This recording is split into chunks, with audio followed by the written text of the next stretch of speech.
Hey, good people, good morning, good morning, good morning. How are you today? If you are new here, you are welcome. And if you are returning, welcome back.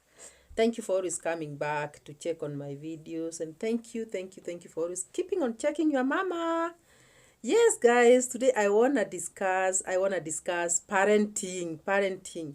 You know, I wanna be a bit personal here because I'm a mother, and I wanna discuss some things that I've endured and gone through as a mother, bringing up a girl child, and I want to discuss my daughter here, because there are some things that I thought I should talk about that would help a mama out there, maybe a thing or two that would help somebody know how to go about bringing up daughters, if not a daughter. Mine is one, but I went through some issues that need to be discussed. Guys, how do you go about bringing up a teenage daughter at home? These girls are full of manenos. They are full of life. And you have to vibe with them. You have to flow with the vibe because as a mother, you have to fit in as a caring mother, as a friend. You don't have to be an enemy. You also have to fit in as an advisor. You have to advise this girl. You have to fit in as a provider. You have to provide for her personal needs. You have to fit in as a Christian. That is, if you people are Christians, I am a Christian. You have to fit in as a Christian and give her spiritual advice, and you have to fit in as a helper because you have to help her in life. There are times that you also have to fit in as a girlfriend, a friend. You sometimes even want to fit in as her age mate because she goes out there and she meets people, issues, and things that needs you to fit in as a friend, as a girlfriend, because you are once a girl. So guys, it happens that my daughter now starts, maturing, and you could see she's now becoming a teenager, and the issues that I realized were very, very difficult with her, because at times you would see her very moody. There are times I remember, like there are times that she did not even want to talk, and this is a very talkative girl. I've brought her knowing that she's a very talkative girl, somebody who could engage even in the talk in the living room, somebody who could excite the family, somebody who is very interesting, very exciting, a girl that you'd want to sit with or discuss issues with.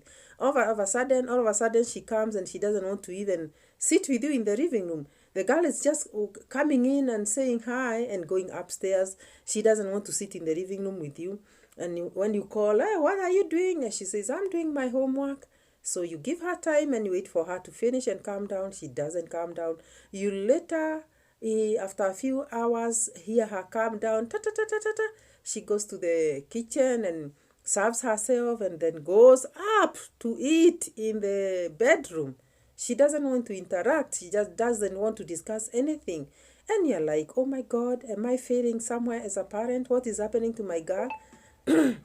So these are times that you are advised to give them space.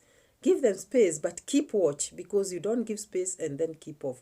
You have to keep watch and see what is happening. So there were times that I noticed she was very moody. She doesn't want to discuss things. And you ask and she says, oh, mom, I'm busy with my homework, and that is all. Then you could see, like, on weekends, she's on her phone throughout.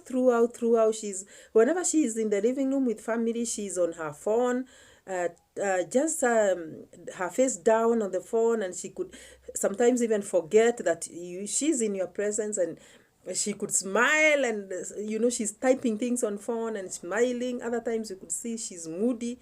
And as a girl also, I was a girl one time, so I would understand, and I just keep watch and give her space.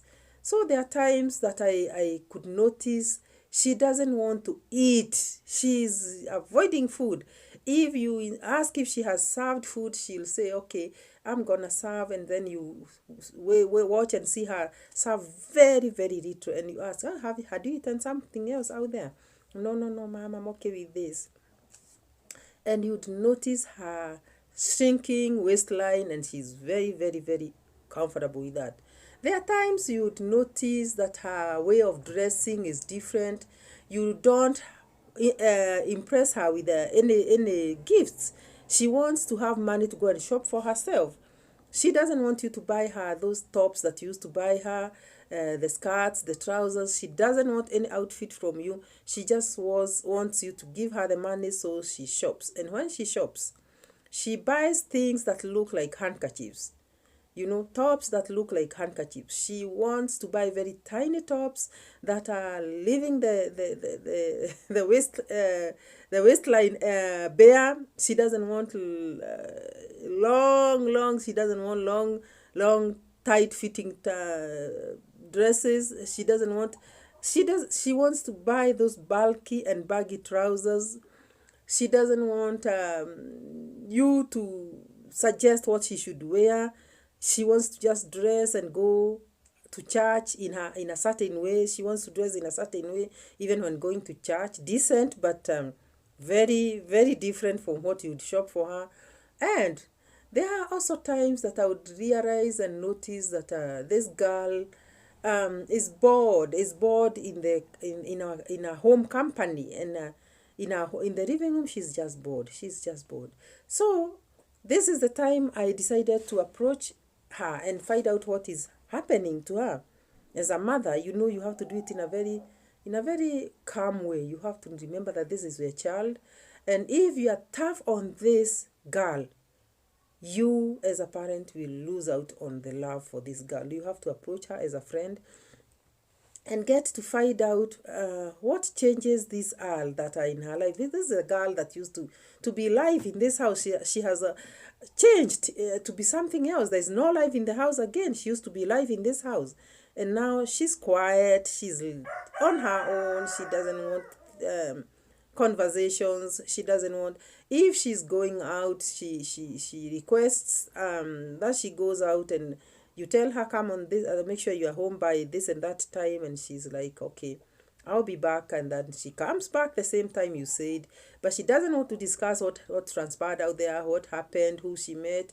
She may say, yes, I met a friend or a classmate and all that, but she doesn't want to discuss that much. So as a parent, I noticed a lot of changes, because this used to be my sunshine. She used to be my lively girl. She used to be my everything, and now she's slowly disappearing and sliding away from my life and our lives as family at home. The brothers were there, and the brothers are, as usual, noisy and listening to their music, and discussing their things and doing their things, and they were just living the normal lives. But this girl slowly became so silent, so quiet. She stopped becoming fun, and I I realized that she's now, her face of life is changing. She's now changing into something else. So I had to come in and assist. So I had to call her and sit her down and ask her what is happening. And she was, nothing, mom, there's nothing much happening. It's just schoolwork. It's just. Later, this girl agreed to open up to me after a lot of persuasion. She opened up to me and she told me everything. She told me, Mom, in this life, I feel like I have reached a stage of life where I surely need my space. I need to be quiet. I need to just be on myself, because there are some things that I'm going through in life, some changes in my body, some new friends that I'm getting in school, and life is taking a toll on me. And I told her, let me help, can I please help? The girl did not think that I could help, because she thought I'm too old to even assist in any way. And I told her a story about myself. So I told her, when I was 15, like you, I started feeling the same. I went through the same, but unfortunately, I was a village girl, and our moms and dads at home would assign us duties, and it didn't matter what you are going through. You had to do your duties. You had to fetch water. You had to milk a cow. You had to cook. You had to go and fetch firewood. But these feelings also came to me at a certain age, like you are doing. like you're feeling and you're experiencing, and I went through them, but this is what I did. So I sat her down and I told her, this is what happens to every girl. This is what I did. This is what I went through. It has to be, it is natural. I told her it is natural. It happens, but it depends on how you consume it, how you ingest it in your life, how you take it and absorb it in yourself. It doesn't have to be like you are fighting it. Allow it to come to you and allow these feelings and these changes to take place, because they are normal. But you don't have to change yourself. You don't have to change. You have to know that you are still family. We love you so much, and you have to understand that this is life, and we are there to assist in case you are going through a difficult situation, like the menses. When the menses started coming, I had to come in and assist and show her, yes, this is very normal. This is what happens. And my girl was able to just transform in a very short time and be able to accommodate every changes in her body. So this is how I worked it out. And now I want to encourage every parent, because these girls needs to be talked to.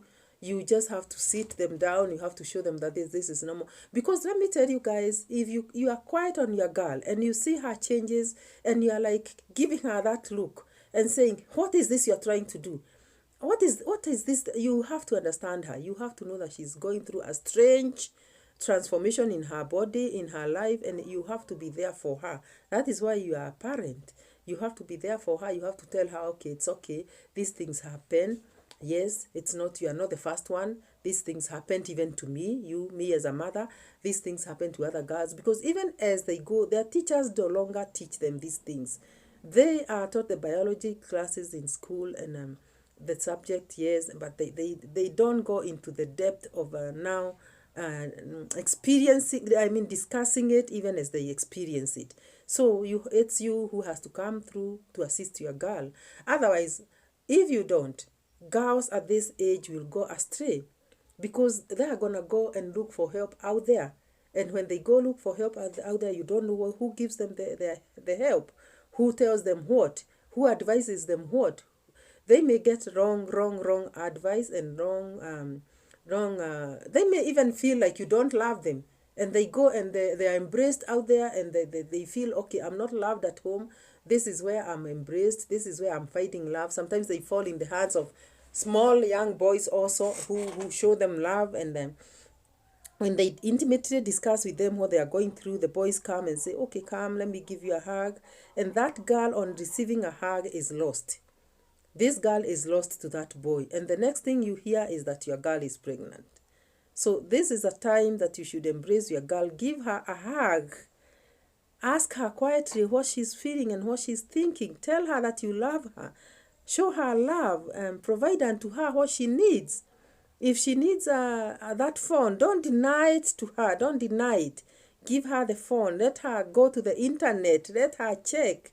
Just advise accordingly and tell her things that you find on the internet. There are these that are right and there are those that are wrong. But it is you to come through and advise your girl and tell her ABCD. It's you to come out and advise her on the things to go that happen in life and the changes that she's going through. Don't leave her to the world. Don't leave your child to the world. This girl is, these days people don't get so many children like they used to do. During our days, our moms and dads, I used to have we used to be 6 siblings, 3 brothers, 3 sisters. And our family was a small family. At six is a small number. My neighbor's family, my neighbor had 8 children. Others were 9, others were 10. So you can imagine those days that when you are going through this, your neighbor's girl used to also, we used to be age mates, you was also going through the same. So in the afternoons, after doing our chores, when the schools are closed, we would meet out there with my neighbors' girls, and we would sit on a stone and discuss these things, and we could laugh about it, and we could help each other with advice, and we could tell each other, yes, my body is changing. This is what I'm feeling. And she would tell me, yes, I'm also feeling this way. And we would say, okay, even me, when I felt this way, the elder girls would tell us, when we started feeling this way, this is how we went about it. In fact, our mothers never came in for us or through for us when it comes to advice. It is us who used to receive this help from the elder neighbors girls or elder sisters, those that are sisters that are elder than us. So this help was there then in the village. In the villages, we could go fetch water as we were going down the hill to fetch water in the river. We would discuss this with our neighbors' children, and when we go to school, we would ask our other girls, are you also receiving your periods? Are you also feeling this way in your body? And then these things would be discussed. And during those days, this help was there. But you remember now, the way we are bringing up our children today, we don't expose them to the world. We don't allow our children to mingle with our neighbors, and sometimes our neighbors don't even have children our ages, depending on the areas of residence. You may have children, but your neighbors don't even have children, and those that have children are maybe 3-4 houses away, where you'll not allow your girl or your daughter to go and seek help or even talk. So sometimes we hold our children very close to our chests, that they are not able to mingle and get this advice. So guys, let's show love to our girls, and let's give them the proper advice. Let's give them that first hug before they are hugged out there. We have to hug them and tell them that we love them. Let's tell them that we love them, because that word love means a lot. If they get it out there, they'll understand it differently. But if you show them that love and tell them that you love them, they'll understand this is the love of the mother. My mother is my best friend. I can tell her anything. I can ask her anything. Let her not go and solicit for love out there or for advice when you are there. So guys, hold on to your girls and advise them and love them, and let's change their lives. So understand and change our girls' lives. So thank you so much for listening. For those that are new here, please subscribe to this channel, and we'll see you in the next one. Bye-bye.